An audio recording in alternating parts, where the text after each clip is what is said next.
a ver que las esporas parecen semillas, pero que son parásitos que no son fácilmente identificables.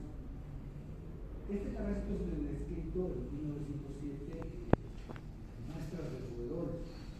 Más que todo pensaban que era una parasitosis que solamente afectaba a los roedores, a algunos animales mamíferos, y bueno, no le dieron mucha importancia, se lo describían en libros de veterinaria.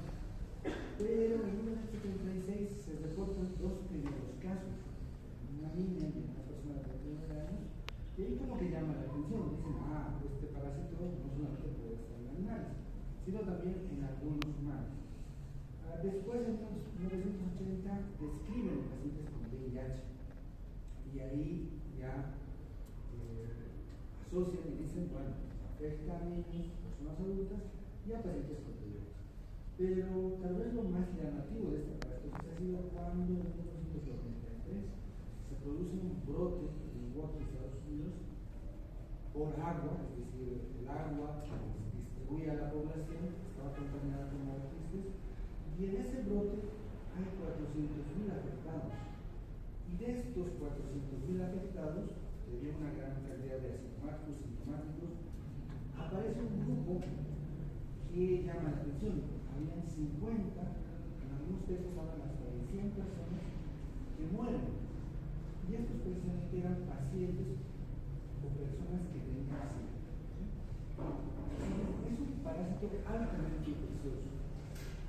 Algunos textos hablan de que 1 a 10, basta con que encontremos 1 o 10 ooquistes o giramos 1 o 10 ooquistes, ya podemos contraer la infección. Y una persona parasitada puede eliminar hasta unos 10,000 millones de ooquistes. Tiene un alto potencial biológico. Esta es la clasificación taxonómica. ¿Se acuerdan de la primera clase de generalidades? Había una clasificación de los animales, ¿no? Se dividen en cestos, extrematos, demás. Pues también había una clasificación de los protozoarios, que decían que se clasifican en ciliados, los apicomplexas. Entonces, este sería el grupo de los apicomplexas. Los apicomplexas se caracterizan porque tienen un aparato conoide. Ese aparato conoide les va a permitir adherirse a la célula y luego ese aparato conoide va a facilitar la invasión. Entonces, es una apicomplexa y el género que ya vamos a ver es Cryptosporida. De ese género se han descrito alrededor de 40 especies. Van por ahí los 40. Y de esos 40, de pronto, estos son los que más se han descrito parasitando a hombres y animales. Y de todos estos, casi el 90% de agentes causales de la cryptosporidosis tienen que ver con principados. Estos son de pronto las dos especies que más afectan al hombre. ¿Sí? Y estas otras sí afectan, pero no tanto como estas dos. Ahora, aquí tenemos una secuencia de todas las formas biológicas que presenta este parásito. Entonces, vamos a ver que es completamente diferente a lo que hemos visto con amebas. Amebas era un poco más sencillo, ¿no? Amebas teníamos cuántas formas biológicas: trofozoito y quistes, nada más, ¿no? Una forma vegetativa y una forma de resistencia. Quiste, ¿no? Y el quiste, que podríamos decir que podía tener 2 núcleos, 4 núcleos, a lo mucho era eso. Pero vean que este otro parásito, su ciclo o sus formas biológicas son mucho más. Entonces vamos a empezar por aquí. Ooquistes. Aquí hay un ooquiste de pared gruesa y un ooquiste de pared delgada. Este ooquiste de pared gruesa está en el medio externo. Sí, vamos a empezar por aquí. Un ooquiste de pared gruesa que está en el medio externo ingresa por vía oral, y cuando ingresa por ingestión, este ingresa a una célula epitelial, y en una célula epitelial se transforma en un trofozoito. Este trofozoito sufre una multiplicación, se divide, y a eso se llama esquizogonía. Después de esa pequeña multiplicación de 1 o 2 días, se se diferencian en merontes tipo 2. Estos merontes se siguen multiplicando, pero ya se diferencian en 8 merozoitos. Y cuando el meronte está completamente lleno, se liberan 8 merozoitos. Estos merozoitos que han salido de la célula epitelial ahora pueden volver a invadir a otra nueva célula epitelial y esta parte volver a repetirse. Esta meronomia tipo 1. Pero también hay otros que de pronto ingresan a otras células epiteliales, se multiplican, se diferencian algunos merozoitos, el microgametocito y el macrogametocito. Estos a su vez se van a diferenciar en microgameto y macrogameto. Estos dos, micro y macrogametos, se fecundan y el producto de la fecundación se forma un cigoto. El cigoto, por un proceso de esporización, madura y se divide o se diferencia en dos tipos de cigoto. Uno que se llama oquiste de pared delgada y uno que se llama oquiste de pared gruesa. El oquiste de pared gruesa sale con las heces fecales. En cambio, el oquiste de pared delgada se puede quedar o se queda en el intestino delgado y ahí puede producir una autoinfección interna. Entonces vean que hay dos formas infectantes, oquiste de pared gruesa y oquiste de pared delgada. Este que no sale está en relación con la autoinfección interna. En resumen, el ciclo general se puede clasificar, se puede dividir en una fase sexual y en una fase asexual.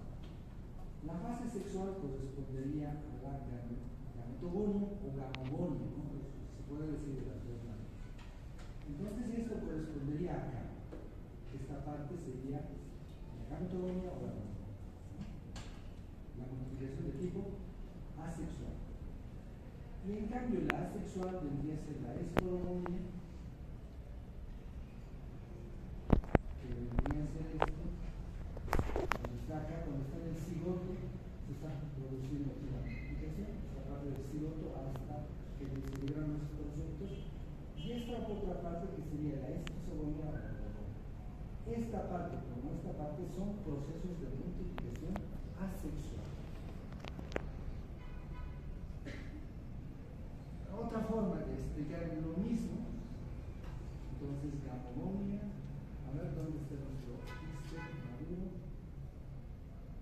Aquí está nuestro oquiste y maduro con esporoquistes, espororación, la esporogonia. Entonces aquí han salido oquistes inmaduros, pero estos rápidamente se vuelven maduros. Y acá sucede la espororación, ¿no? Dentro del oquiste, se van a formar esporozoitos. Dos esporoquistes y cada esporoquiste va a tener dentro esporozoitos.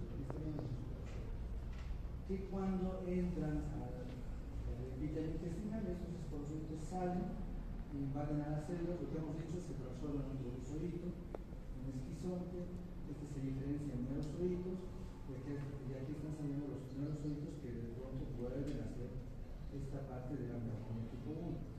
Y algunos otros que hacen la diferenciación de los merontes tipo 2, macrogametocitos, se fecundan, fecundación, y otra vez sale el cigoto. Este es el cuerpo conoide, ¿sí? Esto es lo que caracteriza a los apicomplexos. Entonces, este vendría a ser un esporozoito. El esporozoito se ha adherido y vean cómo acá tiene una serie de róstrias, micronemas, una serie de compuestos que forman parte del aparato conoide que permiten adherirse a la célula epitelial y luego ser introducidos, ¿sí? Ser envueltos por esta membrana citoplasmática. Es decir, no es que entra por una penetración activa, como lo hacían las larvas, ¿no? Las larvas tenían sustancias, enzimas, y era su propia actividad enzimática la que permitía que entren. En cambio estos no, se adhieren y es la membrana misma que hace una envoltura alrededor de este esporozoito, ¿sí? Entonces, acá vean, es un parásito intracelular, pero extracitoplasmático. Todo esto que está de verde es el citoplasma. pero no está entrando en contacto con lo más interno de la célula, es decir, está envuelto por esta membrana. Entonces, un parásito intracelular extracitoplasmático porque tiene una vacuola parasitófora. Esta vacuola parasitófora le permite eludir todo el mecanismo que tiene que ver con el sistema inmune que estaría actuando para eliminar a este parásito. Pero como no está en contacto directo, se construye una barrera que lo está protegiendo a todos. Lo mismo de hace rato, pero de otra manera, tal vez un poco más didáctica, de ver el ciclo de la vida. Entonces, acá todos estos mamíferos pueden estar parasitados, pueden tener los parásitos. Esto no es solamente el sentido que hablan, ¿sí? Aquí está excretando ooquistes, estos vendrían a ser de pared gruesa. Hemos dicho que adentro hay esporozoitos, hay esporoquistes, dos esporoquistes que dentro tienen esporozoitos. Cuando están en el intestino, liberan los esporozoitos, se diferencian en trofozoitos, una es isogonia, y aquí están los merontes, la merogonia tipo 1, salen los merozoitos, y esto es lo que decía hace rato, ¿no? Vuelven a ingresar, y como que este ciclo se vuelve a repetir. Esta es la merogonia tipo 1. Pero después de los merontes tipo 2, se comienzan a diferenciar algunos de estos esporozoitos, ingresan a las células epiteliales y acá se van a diferenciar macrogametocitos y microgametocitos. Y se va a producir la fecundación. Ahora, aquí lo que está mostrando esto es que a partir de este cigoto existen dos tipos de ooquistes, unos con pared delgada y otros con pared gruesa. Los con pared delgada van a volver a ingresar a una nueva célula epitelial, produciéndose la autoinfección interna. ¿Sí? Esta flecha está denotando eso. Y los que tienen pared gruesa van a salir al medio externo, contaminan el medio agua, vegetales, y los animales pueden ingerir estos vegetales. Nosotros también podemos ingerir las lechugas, que están contaminadas con heces fecales que tienen ooquistes de pared gruesa, o el agua que ha tenido contacto con heces fecales de humanos o de animales, puede ser otro mecanismo por el cual esta persona va a ingerir estos productos. Ahora vean, estas son, es decir, este esquema no está hecho mostrando el borde del cepillo, y vean que el parásito, la vacuola, no es que está aquí adentro, sino está en la parte más apical de la célula epitelial. Por eso es que está de pronto acá.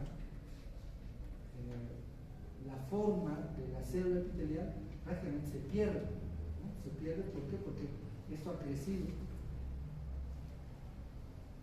Y aquí, más o menos para mostrarles, estas son las velocidades intestinales, esta es la cripta, y el problema estaría ocurriendo acá, en las microvelocidades, acá en las células epiteliales, en esta porción.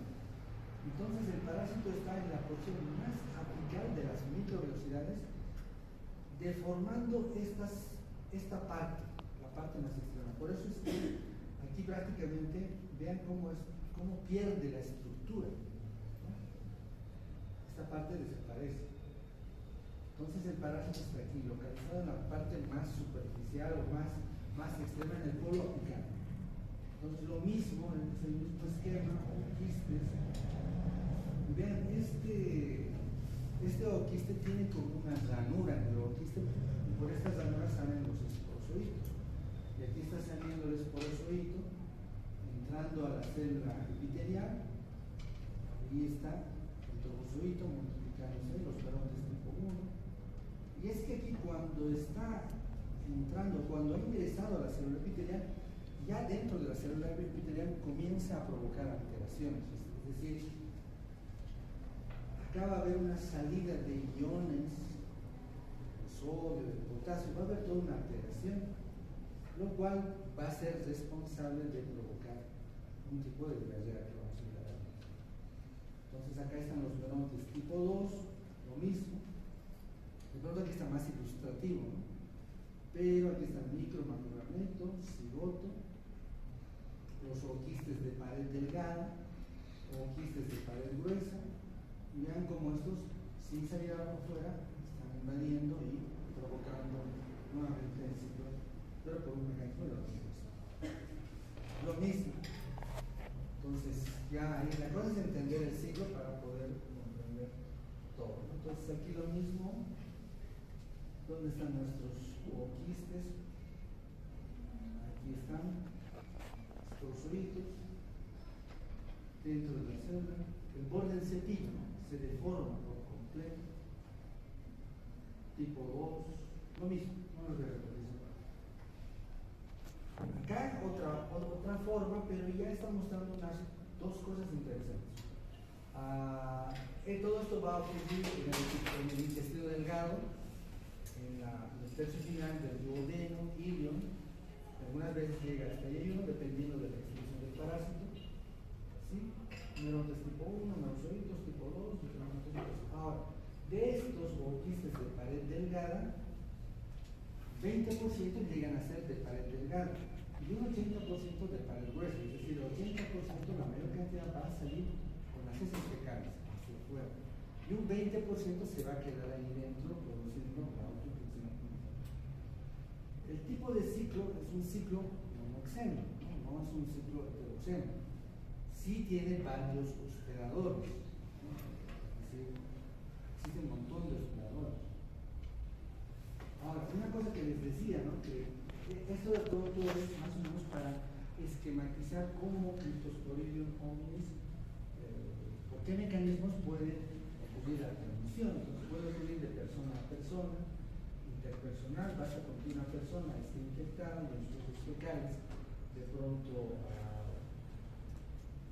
no se la bien las manos, contamina una manzana, el agua, o hay relaciones sexuales o anales, por ejemplo, y puede haber la transmisión de cryptosporidiosis.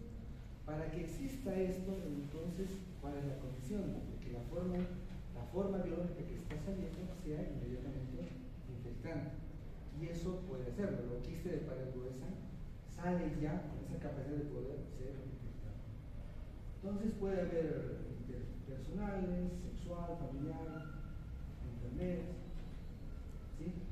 Aquí las heces fecales contaminan el agua, sitios de almacenamiento del agua, sitios que, a pesar de que el agua se capta y es tratada, lo que hemos dicho al inicio, no, por más que sea tratada con cloro, el cloro no necesariamente mata a los zooquistes. Entonces la misma agua que está saliendo del grifo puede tener quistes y puede producir la transmisión. Personas que están nadando o hacen actividades en los ríos pueden empezar a hacer. Pues más o menos como que Cryptosporidium hominis tiene menor posibilidad de transmisión, ¿no? Entre comillas. Pero aquí faltan algunas cosas. Esto es de hace años, este esquema debe ser del 2000, o no, tal vez más antes del 2000, de 1900. Lo que aquí faltaría es que se ha descubierto, en algunos textos decían que Cryptosporidium hominis tiene alta especificidad de especie que solamente se transmite entre humanos, es decir, que es una parasitosis antropomórfica. Pero trabajos que se han hecho y con el desarrollo de la biología molecular han visto que no es así. Esto lo que está tratando de mostrar es que Cryptosporidium hominis ha sido descrito en todos estos animales. Entonces, es una zoonosis. El Cryptosporidium, todos los agentes etiológicos son considerados como una zoonosis. No es como en ancilostómidos. En ancilostómidos podríamos diferenciar, ¿no? Hacer la diferenciación y decir Ceylanicum es una zoonosis, Ancilostoma duodenal es una antroponosis, ¿no? Porque están solamente para ser normales. En cambio, en esta no, hominis es también considerada como una zoonosis. Pues estos son todos los animales que pueden ser parasitados, tanto humanos como animales. Ahora, hay menor cantidad de animales que son parasitados por diferencia de Cryptosporidium. Ahora, de hominis también hay varios genotipos, el IK, el IB, el LD, es LA, pero que han sido encontrados en diferentes tipos de empresas. Ahora, cuando vemos Cryptosporidium parvum, es decir, aumenta todo esto, ¿no? Desde animales domésticos, animales salvajes y animales que están involucrados en la agricultura. Entonces, todos estos animales de pronto contribuyen a la transmisión, es decir, ellos pueden ser reservorios y fuentes de infección para que de pronto haya mayor cantidad de Cryptosporidium parvum que de ómnibus, ¿sí? Pero los dos son los más preponderantes. Entonces, los mecanismos de transmisión podemos ir resumiéndolos en esto, ¿no? Contacto directo de persona con una persona infectada, y hemos visto esas posibilidades. Agua, que vendría a ser uno de los principales mecanismos, porque han visto el agua de la pila, que puede ser el sitio por el cual se transmita, el agua de las piscinas, todo lo que tenga que ver con el agua, puede ser una fuente de transmisión. Alimentos contaminados, ya saben, todo aquello que haya entrado en contacto con el agua, ¿no? Algo que esté cocido de pronto no va a ser, las lechugas. La piscina estaría en relación con el agua. Y los reservorios han visto que hay una variedad de animales, pero principalmente pues, el ganado bovino. Ahora, hay un periodo de prepatencia. El periodo de prepatencia se define como el periodo que comprende desde la infección, desde el momento de la persona se infecta, hasta que comienza a eliminar ooquistas, que más o menos puede ser de 4 a 22 días. Es decir, no tiene manifestaciones clínicas, pero ya puede empezar a eliminar ooquistas. Y un periodo de incubación de 2 a 12 días, más o menos desde que se infecta hasta que tiene manifestaciones clínicas. Hábitat de ayuno y veterinario y la porción del carnívoro. Ahora, acciones patógenas. Entonces, este parásito va a provocar una colonización intestinal, es decir, va a extenderse esta posibilidad de tener mecanismos de autoinfección interna. Puede ser que de pronto crónicamente esté una persona parasitada. Uno por el mecanismo de autoinfección interna y otro por el mecanismo de infección, ¿sí? Es decir, constantes de infecciones van a hacer que una persona pueda estar crónicamente parasitada.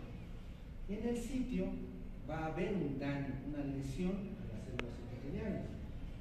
Estas células se van a morir, entonces va a haber un proceso inflamatorio. Se habla de que algunas, en un texto, hablan de que secretan enterotoxinas. En algunos textos también indican que no secretan enterotoxinas. Pero si es que secretara o no secretara, lo que sí se sabe es que produce una diarrea de tipo secretor. Es decir, en los primeros días, dependiendo de la carga parasitaria, puede alterar la membrana del parásito por la ocupación del mismo parásito, y el parásito pierde esa función, ¿no? de absorber, secretar, y se provoca una alteración. Y todo esto va a llevar a que exista un cuadro de diarrea. Y esta diarrea, como les dije, puede ser de tipo secretor o mix por la alteración de la permeabilidad de la membrana de la célula epitelial. Estos parásitos pueden terminar muriéndose. Y cuando estas células epiteliales, por una parasitación crónica, se dañan, lo que hacen es perder su funcionalidad. Es decir, las células epiteliales secretan estas enzimas. Y estas enzimas están relacionadas con el metabolismo de los carbohidratos. Pero cuando se provoca esta alteración de esta función, la diarrea cambia, ya no es diarrea de tipo secretora, sino ahora puede ser una diarrea de tipo osmósica, porque los carbohidratos para ser absorbidos tienen que ser fragmentados. Como no son fragmentados, estos se acumulan y empiezan a provocar una diarrea de tipo osmósica. Pero esto solo ocurre cuando las parasitaciones son crónicas. Las células epiteliales se ven completamente alteradas. Hemos visto las criptas donde están. Esas aumentan de tamaño, por eso una hiperplasia, hipotrofia y atrofia de las microvelocidades. Hemos visto que los parásitos están ubicados en las células en la parte apical, se aplanan por completo, Entonces eso va a llevar a una hipotropia y a una atrofia. Y toda esta alteración finalmente puede llevar a un síndrome de mala absorción. Entonces acá existen una serie de receptores que participan en esta penetración de los esporozoides, que no es necesario que aprendan, ¿sí? Por mucho, el desenquistamiento, la adhesión, la invasión, y ahora aquí dentro de la célula, localizados intracelularmente, pero extracitoplasmáticos, y vean cómo van a provocar esta alteración de la célula, ¿no? Va a haber una hipotrofia, una atrofia de las velocidades, de las microvelocidades, ¿no? Y van a perder su funcionalidad. Lo mismo, lo que les decía, aquí ya podemos ver el proceso inflamatorio, cómo van a liberarse interleucinas, prostaglandinas. Entonces, toda esta liberación de mediadores va a provocar diarrea. Entonces, el principal síntoma de esta parasitosis va a ser la diarrea. Ahora, acá, ¿saben lo que es la apoptosis? La apoptosis es la muerte celular programada. Entonces, cuando uno de estos parásitos ingresa a la célula, lo que el organismo hace es, como es una célula invadida, parasitada, la célula activa un proceso de autodestrucción, ¿sí? Pero el parásito puede detener este proceso de autodestrucción, porque si la célula inmediatamente se destruye, no daría tiempo a que se multiplique, a que exista merobonia tipo 1, merobonia tipo 2, porque eso dura un tiempo. Entonces, el parásito puede detener este proceso de apoptosis y lo detiene hasta que ha cumplido todo lo que tenía que cumplir dentro de la célula, es decir, merobonia tipo 1, tipo 2, multiplicación. Una vez que ha cumplido, recién deja que la célula se pueda mover. Y este es más o menos el aspecto de las microvelocidades. Vean, parecen unas sandías, ¿no?, que están ahí en la superficie. Pues vean cómo se pierde el campo de absorción de los nutrientes. Estas células epiteliales de pronto van a estar completamente planas, ¿no?, destrozadas. Y aquí vean una biopsia, y acá estarían haciendo un corte nuestros nerones tipo 1, tipo 2, ahí en la superficie. Entonces, lo que decíamos a un principio, la historia de esta parasitosis ha mostrado que esta parasitosis está presente en dos tipos de grupos de personas y se comporta de manera diferente. Unos son los inmunocompetentes, que seríamos nosotros, por ejemplo, somos inmunocompetentes, aparentemente nuestro sistema inmune está bien, y otros serían los inmunodeprimidos o los inmunosuprimidos. Entonces, los inmunocompetentes, en los inmunocompetentes puede haber gente que tiene al parásito, está en condición de infectado y está en condición de asintomático, es decir, no tiene ni diarrea, no tiene nada, ¿no? O no tiene una pequeña molestia, pero también hay ese grupo de personas, los asintomáticos. Después están los inmunocompetentes que tienen manifestaciones clínicas. Ahora, en amebas hemos dicho que la característica de la amebiosis es la disentería, ¿sí? En cambio, en esta parasitosis la característica es la diarrea, simplemente una diarrea de tipo acuoso, que puede ser moderada, profusa, es decir, el número de evacuaciones, de 3 a 10 evacuaciones, que puede ser incluso catarral. ¿Catarral qué significa? Que puede contener moco. Entonces, todo cuadro de diarrea siempre te lleva a una deshidratación. Bueno, dependiendo del número de deposiciones que tengas, ¿no? No es lo mismo que hoy día, en la mañana ya tengo una deposición diarreica, y en el resto de los días, o en el resto del día no tengas nada. O que tengas, qué sé yo, en la mañana uno, al mediodía otro, en la tarde otro, en la noche otro. Y peor si es un niño, si es un niño menor de un año, menor de 2 años. Todo eso le puede llevar a un cuadro de deshidratación, ¿sí? La diarrea se acompaña de la abdominal, náuseas, vómito, flatulencia, puede haber fiebre, pero puede haber anorexia, dolor de cabeza. Ahora, esto es lo más llamativo. En pacientes inmunocompetentes, todo este cuadro que acabamos de describir se puede autolimitar, es decir, el sistema inmune comienza a reconocer al parásito y simplemente lo termina de eliminar. Por eso está ahí que esto puede durar 2 semanas y se autolimita. El mismo organismo lo controla y logra eliminar al parásito. Eliminación de cooquistas, ¿no? Pero durante ese lapso de tiempo, esa persona inmunocompetente va a estar eliminando cooquistas. Ahora, puede haber síntomas pulmonares, como tos y expectoración. Y esto es cuando estos ooquistas pueden estar flotando, de pronto alguien ha barrido o ha sacudido una sábana que lo hace estos veces, y pueden entrar a los pulmones. Y puede haber tos y expectoración. ¿Sí? Pero esto es mucho más grave cuando el paciente es inmunodeprimido. Factores que influyen en esta enfermedad: la edad. No es lo mismo que un niño, ya les dije, de 2 años, 3 años, se infecte y tenga todo este problema, o un anciano, de pronto, aunque es inmunocompetente, pero le puede afectar mucho más.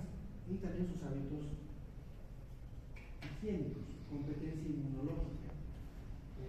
Los niños menores de 1 año, 2 años son más susceptibles, de pronto su sistema inmune no está completamente desarrollado, lo que hace que puedan ser un poco más susceptibles a controlar, pero pueden terminar controlando la enfermedad. Asociado a otros patógenos, no necesariamente puedes tener criptosporidiosis solamente, puedes tener otras infecciones bacterianas. La especie involucrada y la dosis infectiva. O sea, no es lo mismo que un niño que constantemente está jugando en la tierra, está consumiendo una gran cantidad de ooquistes, de pronto ese va a tener un cuadro más agudo, más intenso, porque tiene una carga, ha ingerido una carga alta de ooquistes. Especie involucrada, se describe en algunos textos que hominis es mucho más agresiva que parvo. Y esto corresponde al brote de Milwaukee, lo que les decía, ¿no? En Estados Unidos. Entonces, más o menos el artículo habla de las características de los pacientes. Entonces, la aparición del periodo de incubación fue de 7 a 10 días, cuando hubo esto de Milwaukee, aquí inmunocompetentes. La duración de la diarrea de personas sanas fue entre 2 y 26 días, de pronto más de 2 semanas, pero se autolimitó. La media fue de 9 días. El número de deposiciones al día fue de 12 entre 1 y 90, son los valores más extremos, vean, como en un inmunocompetente en Estados Unidos. Unos cuadros graves pueden extraerse de 12 a 17 litros al día, pero no que me hace ruido. Entonces, una persona, imagínense, de 12 a 17 litros de agua que están siendo perdidas por diarrea. Entonces vean que en un paciente aquí ya nos está indicando una cosa. Todo paciente que tiene cuadro de diarrea siempre se debe de poner líquidos. Peor si son en los extremos de la vida, es decir, niños y ancianos, porque fácilmente se pueden deshidratar y fácilmente pueden llegar a morir. Inmunodeprimido. Pronto la descripción de la diarrea casi es lo mismo, pero ahí vean el número de deposiciones, de 6 a 25 por día. Entonces, los pacientes inmunodeprimidos prácticamente se mueren por cuadros de diarrea, ¿sí? Terminan muriendo, porque no pueden controlar, su sistema inmune está malo, está deshecho, y este para eso comienza a proliferar mucho más. Varios meses de diarrea, 3 a 6 litros por día, severa deshidratación, descartera en cualquier microbiano, pérdida acentuada de peso, nosotros somos agua básicamente, y existe una mortalidad elevada. Los grupos de riesgo, personas con problemas inmunológicos, VIH, pacientes que reciben terapias de inmunosupresores, de pronto utilizan corticoides, o de pronto son pacientes que van a recibir un trasplante. Y este cuadro está más o menos resumiendo todo lo que acabamos de mencionar. Los inmunocompetentes, ¿sí? Todo lo que puede presentar. la mortalidad alta en bebés y niños pequeños dentro del país en vez de futuro. Entonces, si bien esta parasitosis puede autolimitarse, lo que mata a los niños inmunocompetentes, entre comillas, es la diarrea, la deshidratación. No hay un tratamiento específico, ¿no? Ahora, de acá, pues escapen esto. En los inmunocomprometidos existen cuadros intestinales y extraintestinales. En cambio, en los inmunocompetentes, solamente, o en la mayoría de las veces, intestinales. Aunque hemos descrito que puede existir algún cuadro pulmonar, pero que no es significativo, ¿sí?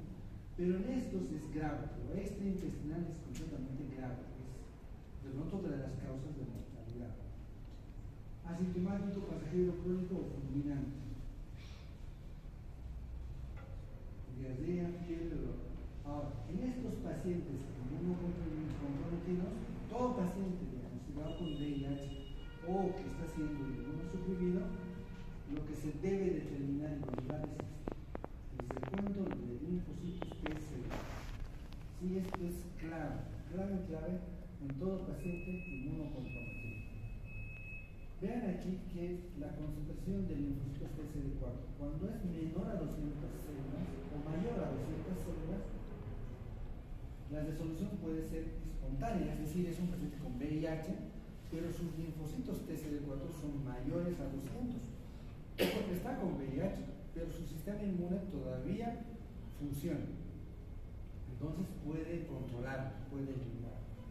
Pero cuando es menor a 100 células, cuando es menor a 100 linfocitos TCD4, ya la cristosporidiosis puede ser crónica, es decir, está por tiempos prolongados, puede estar un mes, 2 meses, a veces tiene diarrea, a veces le duele el estómago, también desaparece, pero después otra vez vuelve a aparecer, y puede tener cuadros extraintestinales, ¿sí?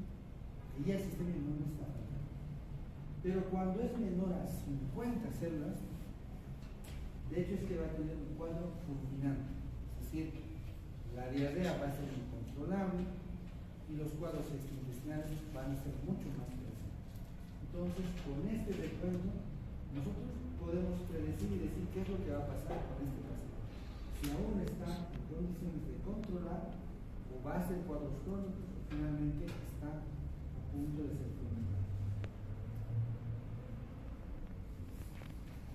Los brotes, la aparición de brotes generalmente está asociado al consumo de agua, de pronto piscinas, parques acuáticos. Estos son algunos de los cuando han hecho el estudio de brote han visto de que estaba asociado a estas posibilidades. Alimentos como leche no pasteurizada, uva de manzana no pasteurizada. La leche, de pronto, lo que hacen es sacarle las ubres, ¿no? Pero de pronto esa persona no se ha lavado las manos adecuadamente, ha ido al baño y contamina la ubre, la leche como quistes, y uno recibe la leche, no la ha servido y puede contagiarse con quistes. O simplemente la vaca se sienta y entra en contacto con la tierra y las ubres no han sido limpiadas al momento de ordeñar. Otro de las manzanas, es decir, manzanas de pronto que no han sufrido los procesos de limpieza adecuados, no han sido lavadas adecuadamente, no han sido pasteurizadas y han visto de que algún jugo de manzana podría tener quistes. Las manifestaciones extraintestinales, esto inmunosuprimidos, ¿sí? Esto es básicamente inmunosuprimido. Entonces puede estar en pulmones, es decir, un paciente con VIH, con SIDA, ha inhalado o quistes y bueno, se ha producido un cuadro pulmonar. Los otros extraintestinales son en vías biliares, ¿sí? Puede provocar una colecistitis aguda gangliosa y páncreas, es decir, del intestino poder colonizar vías biliares y páncreas y ahí provocar estos cuadros más fulminantes que terminan provocando la muerte de los animales. Ya nos vamos al diagnóstico. Lamentablemente vean ahí como todos esos son ooquistes. Son ooquistes de diferentes especies. No hay cómo diferenciarlos o distinguirlos, no es como ver el globo de puede distinguir. ¿Sí? Entonces, esa es una de las dificultades que hay en el diagnóstico. Y lo quiste la membrana del esporozoito, están saliendo esporozoitos, y nosotros lo que tenemos que hacer ahora es ver cómo diagnosticamos esta parasitosis. Entonces se puede utilizar los coproparasitológicos. ¿Se acuerdan que cuando se habla de los coproparasitológicos había las técnicas de concentración, por flotación y por sedimentación? Se pueden utilizar esos dos procedimientos, ¿sí? También está la de Shatter, que sería una flotación, que te permite, es mucho más sensible para diagnosticar esta parasitosis. Pero existe un problema. Lo que les mostré acá es más o menos así como se ve en un coproparasitológico. Son translúcidos, no se los puede observar. Cuando se coloca el rubor, una muestra de heces, prácticamente no se los observa. Entonces, si nosotros hacemos la técnica de Shatter, puede ser que sea positivo, pero no los vamos a poder visibilizar. Para poder visibilizarlos, tenemos que hacer la admisión CLS o Kim-Yu multiplicado.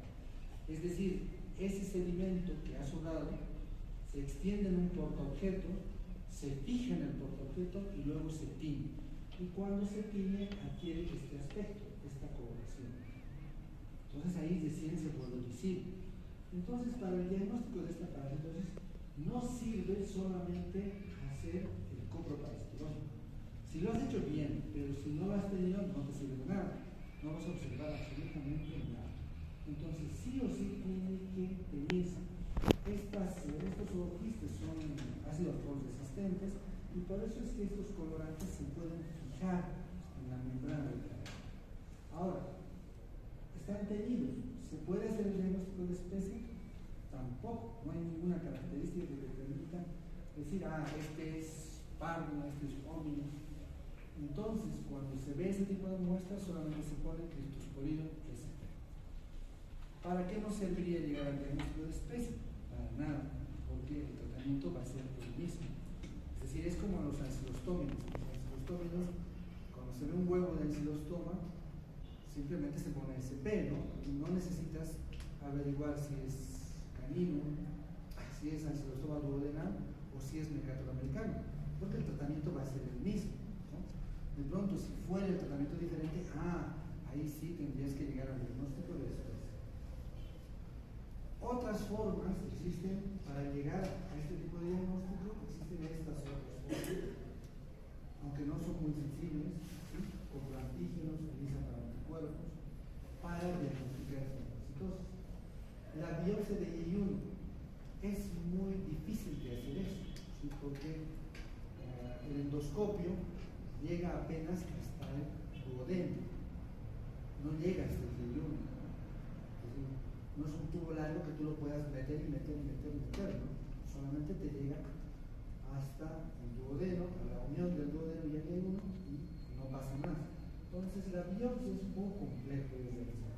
Pero esto sí, el PCR de pronto es algo que en otros países ya está siendo utilizado de manera rutinaria, pero aún así resulta costoso. Ahora, con fines de investigación resulta muy bueno porque tú puedes precisar qué especie es la que está afectando, ¿no? Pero con fines prácticos para el tratamiento puedes utilizar y comprobar de que es Cryptosporidium y punto, ¿no? Y la especie de pronto con fines científicos. Y esta es la inmunofluorescencia, ¿no? Anticuerpos fluorescentes, donde estos deberían ser los ooquistes que se ven con fluorescencia. Y el tratamiento en inmunocompetentes, básicamente la terapia es de sostén, es decir, de hidratación oral o venosa, dependiendo al tipo de deshidratación, ¿no? Si es leve, moderado o severo, dependiendo, ¿sí? Terapia de inmunodeprimidos. Vean que la terapia de inmunodeprimidos es mucho más amplia. Lo que no se debe hacer es suspender la terapia del viral. En este sí se sigue dando hidratación. Los tratamientos son la nitazoxanida, acitromicina, claritromicina, pero estos son poco efectivos, de pronto esta es la mejor opción. Pero hasta esta es cuestionable su capacidad de poder eliminar los parásitos.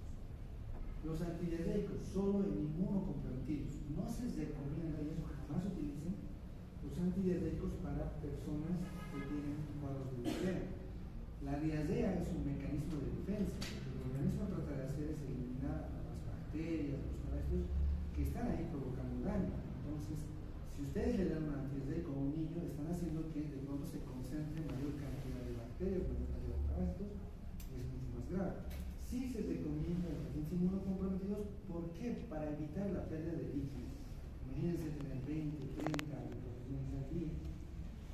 Inmunomoduladores biológicos, suero, todo esto para pacientes interiores, ¿no? Los factores de riesgo, todo esto, es decir, todas estas posibilidades pueden hacer que en algún momento vamos a encontrar efectos peligrosos. Y en Bolivia hay dos trabajos que se han hecho en relación a criptosporidiosis, y estas son las prevalencias.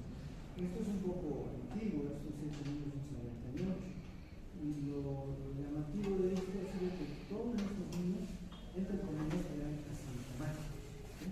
Estaban en condición de asintomáticos.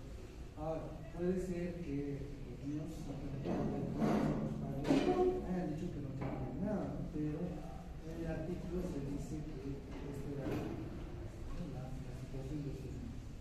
Guacuyán, Tiripuco, todo esto es altiplano, es camino a batallas, antes de batallas, y vean, estas eran las prevalencias.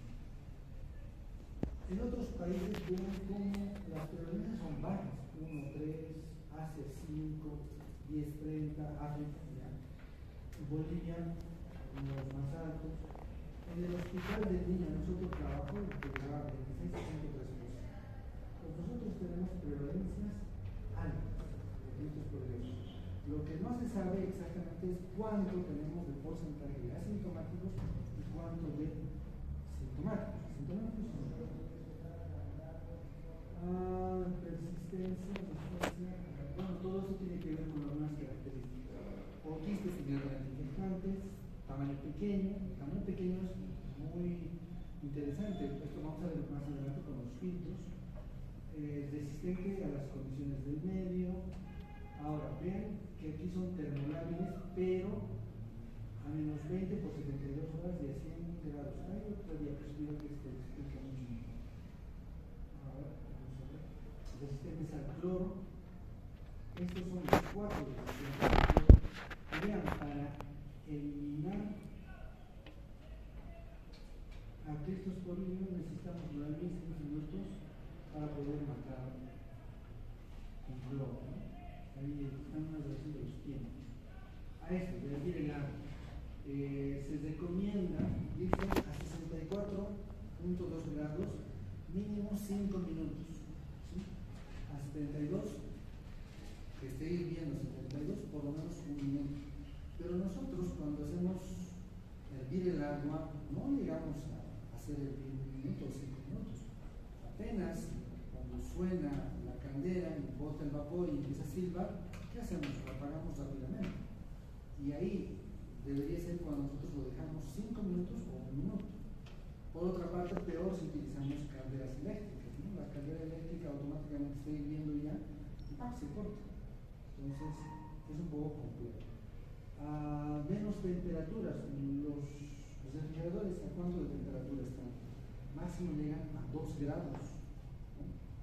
Ya comprarse un refrigerador de menos 4 grados es mucho más costoso. Entonces, los refrigeradores convencionales no llegan a menos 4, peor a menos 20, peor a menos 70. Todos estos se transmiten por agua. Y aquí son las medidas de control, ¿no? Mejorar los sistemas de saneamiento, control de calidad del agua, ordenanzas municipales para que regulen el funcionamiento de la piscina. Es que en la piscina hay esos letreros, ¿no? Que dicen antes de entrar a la piscina, primero tienes que dar un rechazo, ¿no? ¿Por qué? Porque pueden haber restos de heces y eso tiene que eliminar accesos. Si no hay eso, si no hay ese tipo de control, simplemente la piscina va a estar contaminada con heces fecales. Y uno, cuando va a nadar, siempre traga agua, ¿no? funciona en la luz y la verdad. Vosotros nunca me ha dado cuenta de esto, ¿no?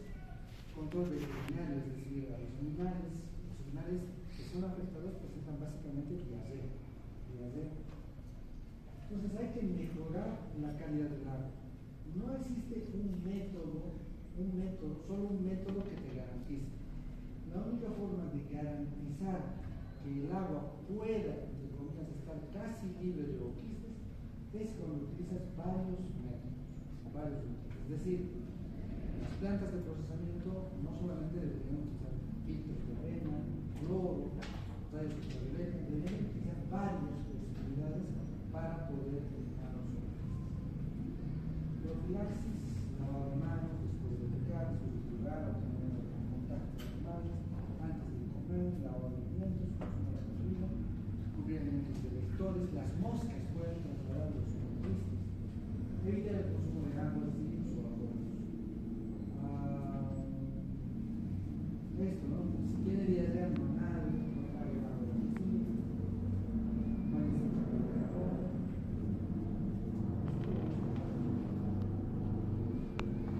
esto es ahí arriba, ¿no? Villa Fátima, ahí arriba, creo que se llama nuestro estanque de agua, que tenemos unos grandes, y las llamas están ahí arriba, ¿no? Las llamas, están ahí arriba. Cuando llueve esa agua, arrastra las heces fecales en el estanque, es decir, esto no está fuera de pronto, no está descontextualizado, eso es lo que pasa con el agua que nosotros consumimos, todos consumimos esa agua, ¿no?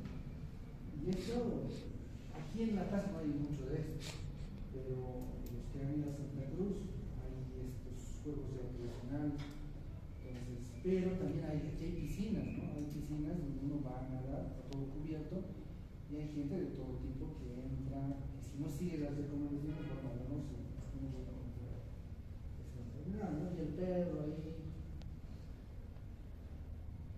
Y eso también es común, ¿no? Tomar del grifo directamente. Uno puede tener autistas, ya saben por qué. Besar a los perros, abrazarlos, no lavarse las manos. Son cosas que de pronto son usuales, no son frecuentes. Y utilizar varios filtros. Para la filtración existe una variedad de filtros. Se recomienda que, como les dije, utilizar varios mecanismos.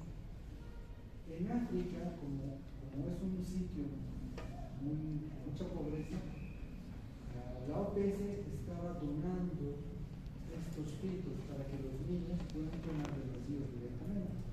Tenían varios tipos de filtros aquí, y la pobreza es tan extrema que ellos tienen que tomar de los ríos, ¿no? Existen alternativas, ¿no? En las actividades ocupacionales, de pronto esas son personas que están ahí, estanque de agua, están queriendo limpiar, ¿no? De pronto alcantarillado, y hay gente que se dedica a esto, ¿no? Los usuarios de la alcaldía se obstruye, están ahí trabajando en las alcantarillas, y esos son los que están más expuestos a todo esto. Puede entrar por vía inhalatoria también, ¿no? Para que lo autista. Y las plantas no garantizan, ¿no? Que de pronto estén libres o exentos. Poder de desinfectante de cloro. Aquí no tengo, había otra, cloro miligramos. Aquí está. 8, la concentración de 8. La concentración de 8 miligramos por litro de pronto mata al 100%, dice. Y lo de más con 200. Pero cuando colocamos esta concentración, vean cómo aquí las concentraciones son menores: 0,5, 0,2, 0,05, hasta histolítica 0,10, virus hepatitis A 3,25. Pero cuando colocas este tipo de concentración, simplemente el agua ya no es pura. Entonces es tóxico. Entonces no se puede matar. La siguiente clase continuamos con los otros toxillos, ¿sí?